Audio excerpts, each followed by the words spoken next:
Do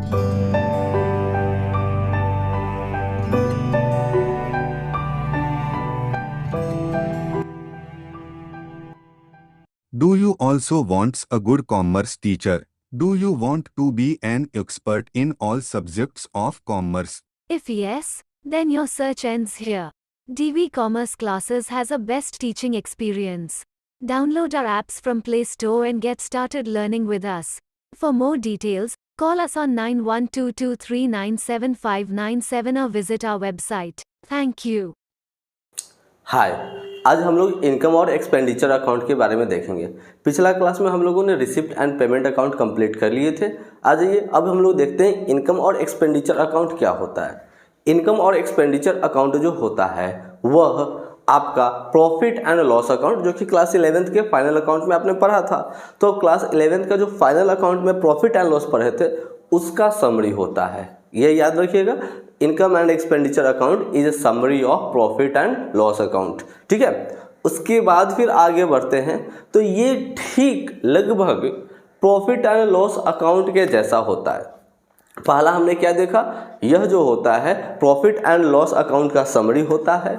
दूसरा हमने यह देखा कि यह जो होता है प्रॉफिट एंड लॉस अकाउंट के जैसा ही होता है। यदि आगे की बात करते हो तो प्रॉफिट एंड लॉस अकाउंट जब हम लोग बनाते थे तो उसमें क्या आता था, जो बैलेंसिंग करते थे आंसर होता था उसको नेट प्रॉफिट या तो नेट लॉस के नाम से लिखते थे।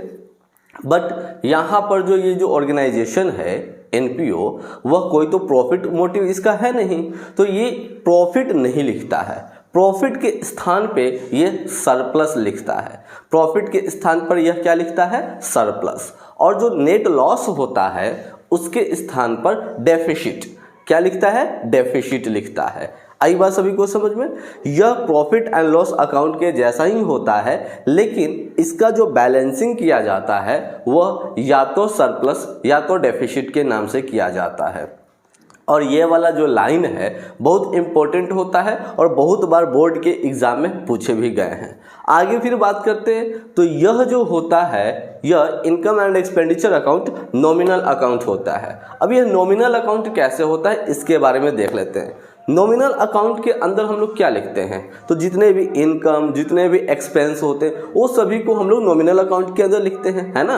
क्लास 11th में आपने पढ़ा होगा अकाउंट्स में कि नॉमिनल अकाउंट के अंदर क्या लिखा जाता है, तो नॉमिनल अकाउंट के अंदर जो होता है जितने भी इनकम और जितने भी एक्सपेंस होते हैं वो सभी को लिखा जाता है। यहाँ भी हमारा कुछ वैसा ही होता है। ठीक है, यहाँ भी हमारे यहाँ कुछ वैसा ही होता है। इसके अंदर यानी कि इनकम और एक्सपेंडिचर अकाउंट के अंदर की यदि बात करते हो तो इनकम और एक्सपेंडिचर अकाउंट के अंदर भी जो होता है क्या लिखा जाता है, इनकम और एक्सपेंस को लिखा जाता है। इसी की वजह से इनकम और एक्सपेंस को लिखा जाता है, उसी की वजह से इनकम एंड एक्सपेंडिचर अकाउंट को हम लोग क्या बोलते हैं, नॉमिनल अकाउंट कहते हैं। आगे फिर बढ़ते हैं, यह किसकी मदद से बनाया जाता है, तो देखो हमने यहाँ पर लिखा है यह जो होता है आपका रिसिप्ट एंड पेमेंट अकाउंट की मदद से बनाया जाता है।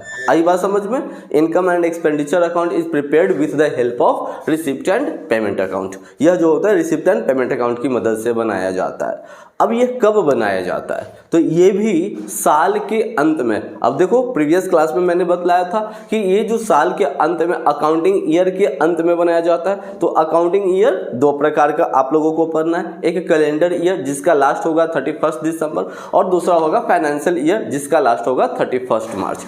तो यह यानी कि इनकम एंड एक्सपेंडिचर अकाउंट या तो 31 दिसंबर या तो फिर जो है आपका 31 मार्च को बनाए जाएंगे।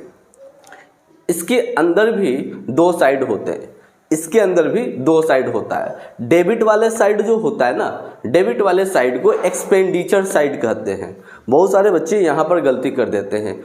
डेबिट साइड एक्सपेंडिचर होता है और क्रेडिट साइड जो होता है वह इनकम होता है। आई बात समझ में, इसमें कंफ्यूजन नहीं होना है। देखो लोगों का क्या सोच होता है ना, लोग ऐसा सोचते हैं इनकम एंड एक्सपेंडिचर है तो डेबिट में इनकम और क्रेडिट में एक्सपेंडिचर।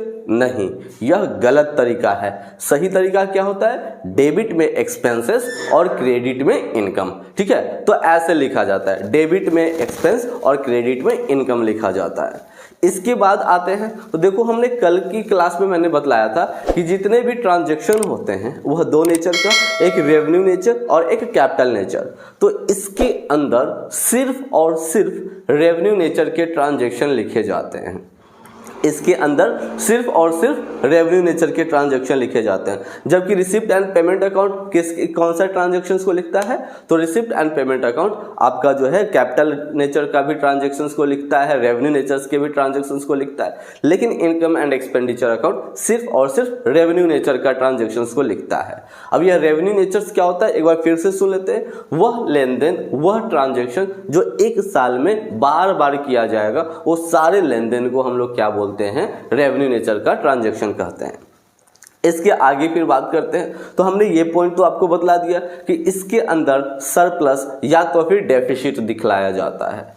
आगे फिर हम लोग मूव करते हैं। इनकम एंड एक्सपेंडिचर अकाउंट के अंदर जो होता है नॉन कैश ट्रांजैक्शन को भी लिखा जाता है। रिसिप्ट और पेमेंट अकाउंट में नहीं लिखा गया था, लेकिन इनकम एंड एक्सपेंडिचर अकाउंट में आपका जो होता है नॉन कैश ट्रांजैक्शन जैसे कि आ जाते हैं तो आपका हो जाएगा आउटस्टैंडिंग हो जाएगा, प्रीपेड हो जाएगा, उसके बाद फिर आपका डिप्रिशिएशन हो जाएगा। ये सारे लेन देन को भी इसके अंदर एडजस्ट किया जाता है। आई बात समझ में? तो चलिए यहाँ तक हम लोगों ने इनकम एंड एक्सपेंडिचर अकाउंट के बारे में पढ़ा। तो अब यहाँ से कुछ आप लोगों को होमवर्क जो कि कमेंट सेक्शन में ड्रॉप करना है। इनकम और एक्सपेंडिचर अकाउंट और आपका रिसिप्ट एंड पेमेंट अकाउंट, ये दोनों के बीच में अंतर लिखना है। अंतर आप जो है कम से कम 2 पॉइंट जो है कमेंट सेक्शन में ड्रॉप कर सकते हो। पहला।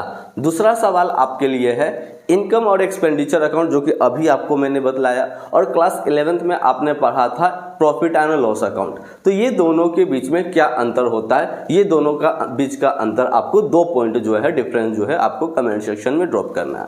तो चलिए फिलहाल के लिए यहाँ पर रुकते हैं, फिर मिलेंगे हम लोग फंड बेस्ड अकाउंटिंग के साथ। तब तक के लिए bye bye, take care. Do you also want a good commerce teacher? Do you want to be an expert in all subjects of commerce? If yes, then your search ends here. DV Commerce Classes has a best teaching experience. Download our apps from Play Store and get started learning with us. For more details, call us on 9122397597 or visit our website. Thank you.